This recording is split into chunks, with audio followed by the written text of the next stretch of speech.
Hi guys, it's Miss Carpenter, and I am coming to you today. And I was going to read a couple chapters of *The Lion, the Witch, and the Wardrobe* by C.S. Lewis. I'm going to try to read about 2 chapters a day, and I'll send it to you and post it on the YouTube channel. And you can go back and listen to it, and so forth. So this is *The Lion, the Witch, and the Wardrobe*, and it's by C.S. Lewis, and this is our first chapter.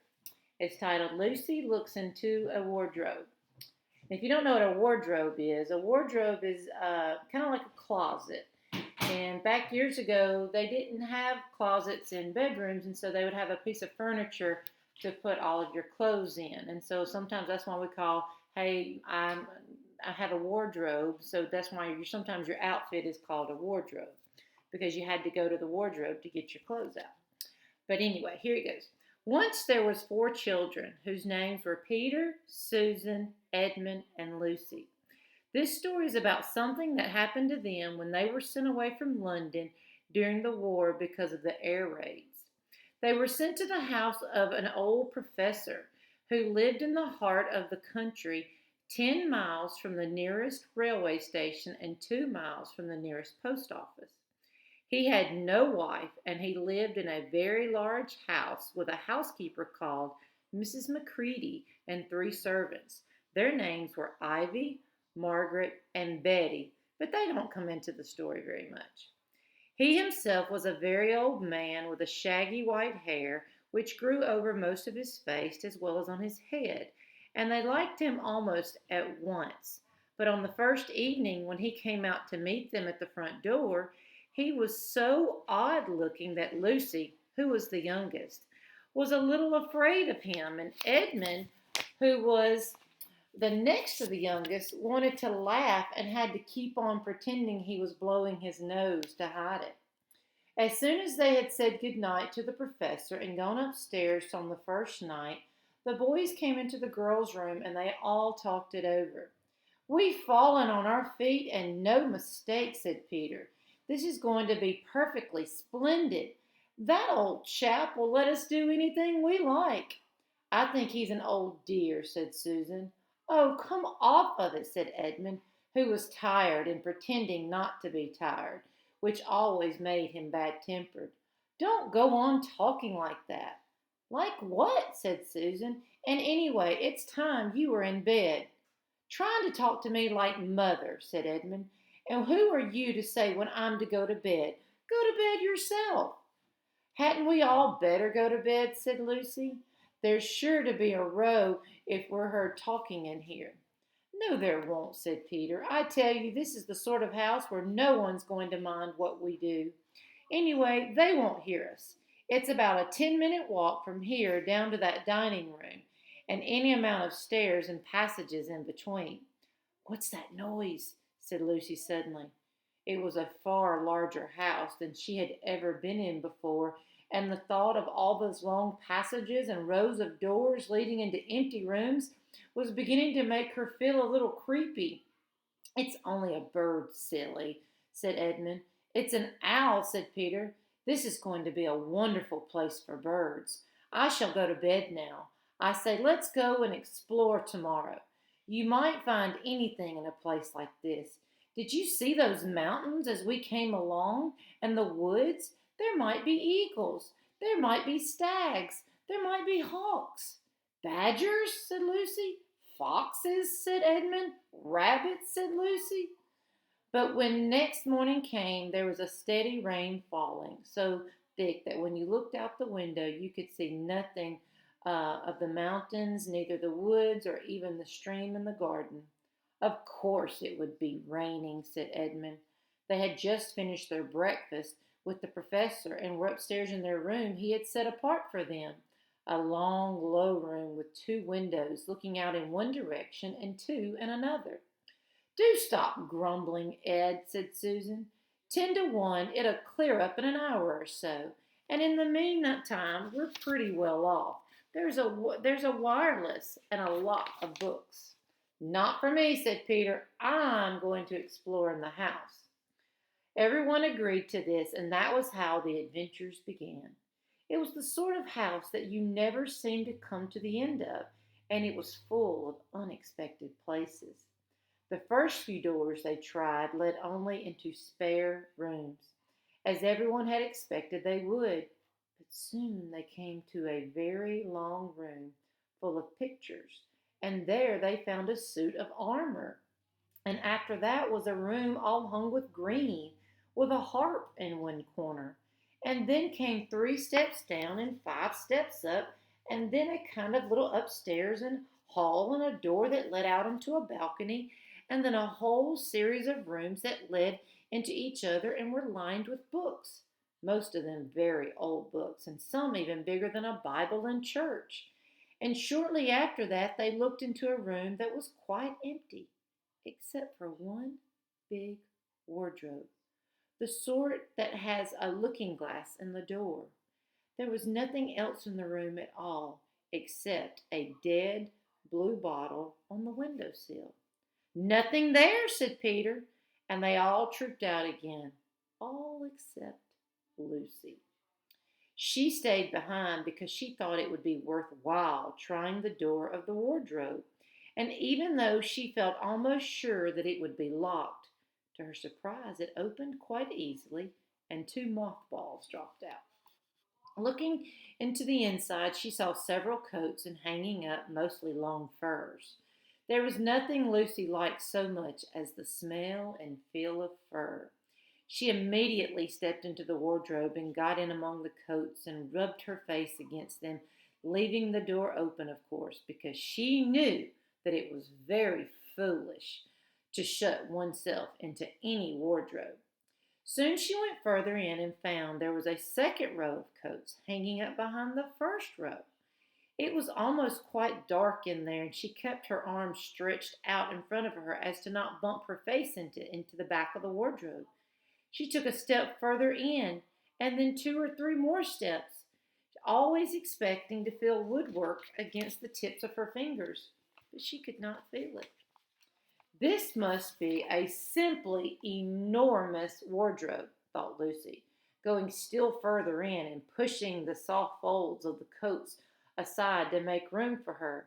And then she noticed there was something crunching under her feet. I wonder, is that more mothballs? She thought, stooping down to feel it with her hand. But instead of feeling the hard, smooth wood of the floor of the wardrobe, she felt something soft and powdery and extremely cold. This is very odd, she said, and she went on a step or 2 farther.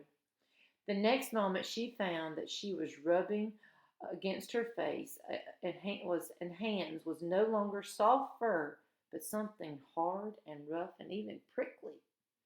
Why, it's just like branches of a tree, exclaimed Lucy. And then she saw that there was a light ahead of her, not a few inches away where the back of the wardrobe ought to have been, but a long way off. Something cold and soft was falling on her. A moment later she found she was standing in the middle of a wood at night time, with the snow under her feet and snowflakes falling through the air. Lucy felt a little frightened, but she felt very inquisitive and excited as well. She looked back over her shoulders, and there, between the dark tree trunks, she could still see the open doorway of the wardrobe and even caught a glimpse of an empty room from which she had set out. She had, of course, left the door open, for she knew it was very silly to shut oneself inside a wardrobe. It seemed to be daylight there. I can always get back if anything goes wrong, thought Lucy. She began to walk forward. Crunch, crunch. What is that an example of? Stop for a second. Crunch, crunch. What is that an example of? Yes, automatopoeia. Exactly right. Over the snow and through the wood toward the other light. In about 10 minutes she reached it and found it was a lamp post. As she stood looking at it, wondering why there was a lamp post in the middle of a wood and wondering what to do next, she heard the pitter-patter of feet coming toward her. And soon after that, a very strange person stepped out from among the trees into the light of the lamp post. He was only a little taller than Lucy herself, and he carried over his head an umbrella, white with snow. From the waist upward, he was like a man, but his legs were shaped like that of a goat's. The hair on them was glossy black, and instead of feet, he had goat's hoofs. He also had a tail, but Lucy did not notice this at first because it was neatly caught up over the arm that held the umbrella so to keep it from trailing in the snow. He had a red woolen muffler around his neck, and his skin was rather reddish too. He had a strange but pleasant little face, with a short pointed beard and curly hair, and out of the hair there stuck two horns, one on each side of his forehead. One of his hands, as I have said, held the umbrella, and the other he carried several brown paper parcels. Now, a parcel is like a box, like a UPS driver would deliver a parcel. Uh, what with the parcels in the snow, it looked just as if he'd been doing his Christmas shopping. He was a fawn, and when he saw Lucy, he gave such a start of surprise that he dropped all of his parcels. Good gracious me! Exclaimed the fawn. Chapter 2. What Lucy Found There. Good evening, said Lucy, but the fawn was so busy picking up his parcels that at first he did not reply. When it had finished, it made a little bow. Good evening, said the fawn. Excuse me, I don't want to seem inquisitive, but should I be right in thinking that you are a daughter of Eve? My name is Lucy, she said, not quite understanding him. But you will forgive me. You are what they call a girl, right? Asked the fawn. Of course I'm a girl. You are in fact human, right? Of course I'm human, said Lucy. She was still a little puzzled. To be sure, to be sure. How stupid of me, but I've never seen a son of Adam or a daughter of Eve before. I am delighted, as to say, and then it stopped, as if it was going to say something, but intended and had remembered in time. Delighted, delighted, it won't allow me to introduce myself. My name is Tumnus. I'm very pleased to meet you, Mr. Tumnus, said Lucy. And may I ask you, O Lucy, daughter of Eve, how is it you came into Narnia? Narnia? What's that? This is the land of Narnia, said the fawn, where we are now, all that lies between the lamp-post and the great castle of Carpenter on the eastern sea. And you have come from the wild woods of the west. I got in through the wardrobe in the spare room, said Lucy. Ah, said Mr. Tumnus in a rather melancholy voice. Now we should know what melancholy means. If only I had worked harder at geography when I was a little fawn, I should no doubt know all about these strange countries. Is it too late now? But they aren't countries at all, said Lucy. It's only just back there. At least, I think it's there. It's summer there. Meanwhile, said Mr. Tumnus, it is winter in Narnia, and we've been here ever so long, and we shall both catch a cold if we stand here talking in the snow. Daughter of Eve from the land of Spare where eternal summer reigns over the bright city of Wardrobe, how would it be if you came and had tea with me? Thank you very much, Mr. Tumnus, but I was wondering whether I ought to be getting back. It's only just around the corner, said the fawn, and there'll be a roaring fire and toast and sardines and cake. Well, it's very kind of you, said Lucy, but I shouldn't stay very long. If you will take my arm, daughter of Eve, I shall be able to hold the umbrella over both of us. That's the way. Now off we go. And so Lucy found herself walking through the wood, arm in arm with this strange creature, as if they had known one another all their lives. They had not gone far before they came to a place where the ground became rough, and there were rocks all about, and little hills up and little hills down. And at the bottom of one small valley, Mr. Tumnus turned suddenly aside as if he were going to walk straight into an unusually large rock.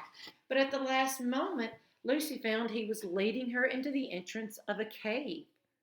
As soon as they were inside, she found herself blinking in the light of a wood fire. Then Mr. Tumnus stooped and took a flaming piece of wood out of the fire with a neat little pair of tongs and lit a lamp. "Now we shan't be long," he said, and immediately put a kettle on. Lucy thought she had never been in a nicer place. It was a little dry, clean cave of reddish stone with a carpet on the floor and two little chairs, one for me and one for a friend, said Mr. Tumnus, and a table and a dresser and a mantelpiece over the fire, and above that a picture of an old faun with a gray beard. In one corner there was a door which Lucy thought must lead to Mr. Tumnus's bedroom, and on one wall was a shelf full of books. Lucy looked at all these while he was setting out the tea things. They had titles like The Life and Letters of Silenus and Their Ways, and Men and Monks and Gamekeepers, and A Study in Popular Legend, or Is Man a Myth? "Now, daughter of Eve," said the fawn, and really it was a wonderful tea. There was a nice brown egg, lightly boiled for each of them, and then sardines on toast. I don't like sardines. And then buttered toast, and then toast with honey, and sugar topped cake. And when Lucy was tired of eating, the fawn began to talk. He had wonderful tales to tell of life in the forest. He had told about the midnight dances and how the nymphs who lived in the wells and the dryads who lived in the trees came out to dance with the fawns, about long hunting parties with the milk white stag who could give you wishes if you caught him, about feasting and treasure seeking with the wild red dwarfs in deep mines and caverns far beneath the forest floor, and then about summer when the woods were green and old Silenus and on his fat donkey would come to visit them, and sometimes Bacchus himself, and then the streams would run with wine instead of water, and the whole forest would give itself to the jollification for weeks on end. Not that it isn't always winter now, he said gloomily. Then, to cheer himself up, he took out from his case on the dresser a strange little flute that looked as if it were made of straw and began to play. And the tune he played made Lucy want to cry and laugh and dance and go to sleep all at the same time. It must have been hours later when she shook herself and said, "Oh, Mr. Tumnus, I'm so sorry to stop you, and I do love that tune, but really I must go home. I only meant to stay just a few minutes." "It's no good now, you know," said the fawn, laying down its flute and shaking its head at her very sorrowfully. "No good? What do you mean? I've got to go home at once. The others will be wondering what has happened to me. Mr. Tumnus, whatever is the matter?" For the fawn's brown eyes had filled with tears, and then the tears began trickling down its cheeks, and soon they were running off the end of his nose, and at last it covered its face with its hand and began to howl. Mr. Tumnus, don't. What is the matter? Are you well? Dear Mr. Tumnus, please tell me what is wrong." But the fawn continued sobbing as if its heart would break, and even when Lucy went over and put her arm around him and lent him her handkerchief, he did not stop.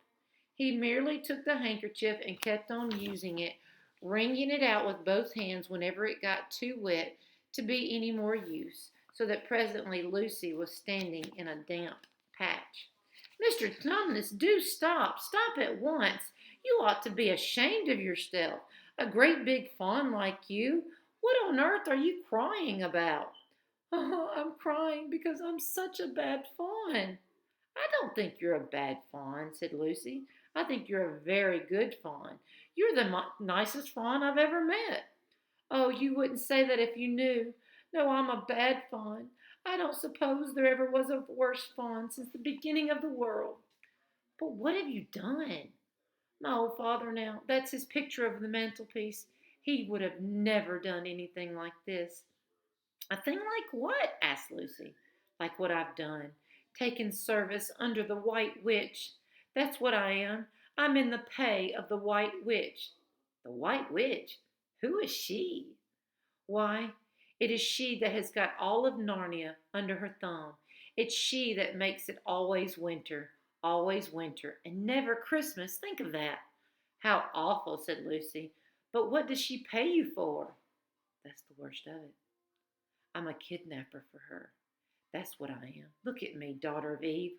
Would you believe that I'm the sort of fawn to meet A poor innocent child in the wood, one that had never done me any harm, and pretend to be friendly with it and invite it home to my cave, all for the sake of lulling it to sleep and then handing it over to the White Witch? No, I'm sure you wouldn't do anything like that, but I have. Well, said Lucy rather slowly, for she wanted to be truthful and yet not be too hard on him. Well, that was pretty bad, but you're so sorry for what you've done, and I'm sure you will never do it again. Daughter of Eve, don't you understand? It isn't something I have done. I'm doing it right now, this very moment. What do you mean? Cried Lucy, turning very white. You are the child, said Tumnus. I had orders from the White Witch that if I ever saw a son of Adam or a daughter of Eve in the wood, I was to catch them and hand them over to her. And you are the first I have ever met.